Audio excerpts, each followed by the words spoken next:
Haridwar police को 26 जुलाई को टिड्डी में रोड किनारे एक कंकाल बरामद हुआ था। देखने से लड़की का शव लग रहा था। रानीपुर थानाध्यक्ष नरेंद्र सिंह बिष्ट ने बताया कि लंबी जांच के बाद लड़की की शिनाख्त हुई। लड़की कीरतपुर बिजनौर की रहने वाली थी, जो सिडकुल की कंपनी में काम करती थी।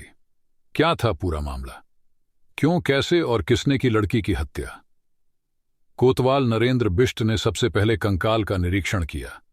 इसके बाद उन्होंने आसपास की झाड़ियों पर नजर दौड़ाई।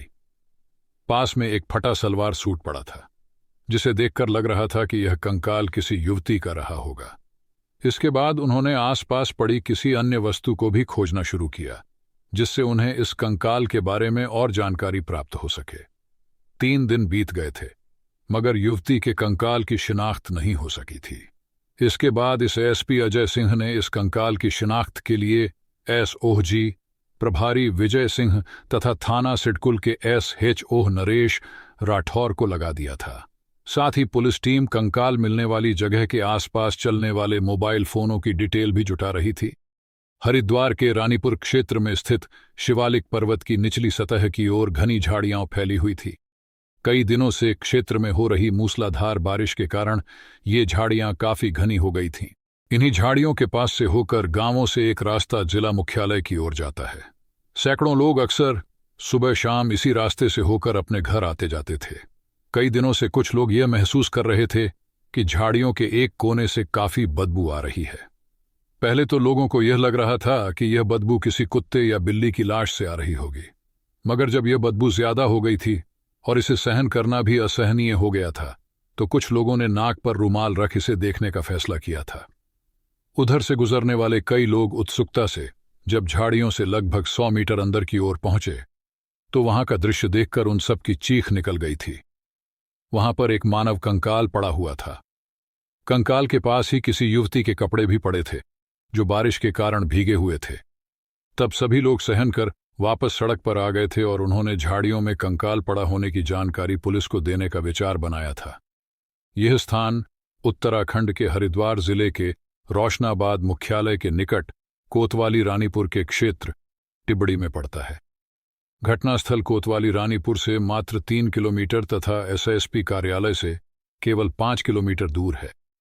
इसके बाद राहगीरों ने टिबरी क्षेत्र में कंकाल पड़े होने की सूचना कोतवाल रानीपुर नरेंद्र बिष्ट को दे दिया। अपने क्षेत्र में कंकाल मिलने की सूचना पाकर नरेंद्र बिष्ट चौंक पड़े थे। सबसे पहले उन्होंने यह सूचना SP crime Rekha Yadav, CO Jwalapur Niharika सिनवाल व एसएसपी अजय सिंह को दिया। इसके बाद नरेंद्र बिष्ट अपने साथ कोतवाली के एसएसआई नितिन चौहान तथा अन्य पुलिसकर्मियों को लेकर घटनास्थल की ओर चल पड़े। घटनास्थल वहां से ज्यादा दूर नहीं था, इसलिए पुलिस टीम 10 मिनट में ही मौके पर पहुंच गई थी। जब पुलिस टीम मौके पर पहुंची थी, तो उस वक्त कुछ लोग उस कंकाल के आसपास खड़े थे। जिस स्थान पर कंकाल मिला था, वह स्थान सुनसान होने के साथ साथ वन्य क्षेत्र से लगा हुआ है। हिंसक पशु, गुलदार व जंगली हाथी अक्सर इस क्षेत्र में घूमते हुए देखे जा सकते हैं। कोतवाल नरेंद्र बिष्ट अभी घटनास्थल का बारीकी से निरीक्षण कर ही रहे थे कि तभी वहां SSP Ajay Singh, SP crime Rekha Yadav तथा सीओ ज्वालापुर निहारिका सेमवाल सहित कुछ मीडियाकर्मी भी पहुंच गए थे। इसके बाद पुलिसकर्मियों ने कंकाल के अलग अलग कोनों से फोटो लिए थे। कंकाल की शिनाख्त करने के लिए अजय सिंह ने कोतवाल नरेंद्र बिष्ट को निर्देश दिए कि वह आसपास के पुलिस स्टेशनों से यह जानकारी करे कि इस हुलिये की कोई युवती उनके क्षेत्र से कहीं लापता तो नहीं है। शिनाख्त न होने पर इस बाबत अखबारों में कंकाल के इश्तेहार छपवाने को कहा था। ये बात 26 जुलाई 2023 की है। पुलिस ने कंकाल का पंचनामा भरकर उसे पोस्टमार्टम के लिए हरमिलापी अस्पताल हरिद्वार भेज दिया था। अब सबसे पहले कोतवाल नरेंद्र बिष्ट के सामने युवती की शिनाख्त न होने की समस्या थी। यदि युवती की शिनाख्त हो जाती तो पुलिस उसकी कार डिटेल्स आदि के आधार पर जांच में जुट जाती। अगले दिन जब कंकाल के फोटो अखबारों में छपे तो कोई भी व्यक्ति उसे पहचानने वाला पुलिस के पास नहीं आया था। इसके अलावा पुलिस स्टेशनों से भी कोई खास जानकारी नहीं मिली। एक बार तो नरेंद्र बिष्ट के दिमाग में यह भी आया कि युवती को कहीं किसी नरभक्षी गुलदार ने निवाला न बना लिया हो, मगर बाद में उन्हें ऐसा नहीं लगा था। युवती के कंकाल की पोस्टमार्टम रिपोर्ट में भी पुलिस को ऐसी कोई जानकारी नहीं मिली जिससे कि पुलिस कातिल तक पहुंच पाती। वह 30 जुलाई 2023 का दिन था। थाना सिडकुल के इस एड्स को नरेश राठौर के पास करीब 55 वर्षीय रामप्रसाद निवासी कस्बा कीरकपुर बिजनौर उत्तर प्रदेश अपनी बेटी प्रवीणा के साथ वहां पहुंचे थे। रामप्रसाद ने नरेश राठौर को बताया कि उसकी 21 वर्षीय बेटी रवीना इसी महीने की 11 जुलाई से लापता है। रामप्रसाद ने बताया कि रवीना सिडकुल की एक कंपनी में नौकरी करती थी तथा उसके बाद से ही वह लापता हो गई थी। इसके बाद राठौर ने रामप्रसाद को कोतवाली रानीपुर भेज दिया था। रामप्रसाद व उनकी बेटी रवीना कोतवाल नरेंद्र बिष्ट से मिले और उन्हें 11 जुलाई से रवीना के लापता होने की बात बता दिया। जब बिष्ट ने रामप्रसाद को गत 26 जुलाई को उनके क्षेत्र में रवीना जैसी युवती का कंकाल मिलने की जानकारी दी थी, तो रामप्रसाद ने कंकाल के पास मिले कपड़े देखने की इच्छा जताई। जब कोतवाल ने कंकाल के पास मिले कपड़े लाकर को कहा, तो मुंशी कपड़े ले आया। रामप्रसाद व उनकी बेटी प्रवीणा उन कपड़ों को देखते ही फपक कर रो पड़े थे। इससे पुष्टि हो गई कि टिब्री क्षेत्र में मिला कंकाल रवीना का ही था। खैर, किसी तरह बिष्ट ने दोनों बाप बेटी को चुप कराया था और उनसे रवीना के बारे में जानकारी हासिल किया। रामप्रसाद ने बिष्ट को बताया कि पिछले 2 साल से रवीना की धामपुर बिजनौर निवासी पुनीत धीमान से खासी दोस्ती थी तथा उनकी आपस में शादी करने की योजना भी थी, मगर बीच में कुछ गड़बड़ हो गई थी। कुछ समय पहले पुनीत ने किसी अन्य युवती से शादी कर ली थी। पुनीत व रवीना सिडकुल की कंपनी आर्शिवेदा में साथ साथ काम करते थे। पुनीत कंपनी में सुपरवाइजर था। यह जानकारी मिलते ही नरेंद्र बिष्ट ने तुरंत पुनीत धीमान व रवीना के मोबाइल की कॉल डिटेल्स खंगालने के लिए एसओजी प्रभारी विजय सिंह को कहा था। उसी दिन शाम को ही पुलिस को दोनों के नंबरों की कॉल डिटेल्स मिल गई थी। दोनों की कॉल डिटेल्स जब पुलिस ने देखी तो उससे पुनीत खुद ही संदेह के दायरे में आ गया।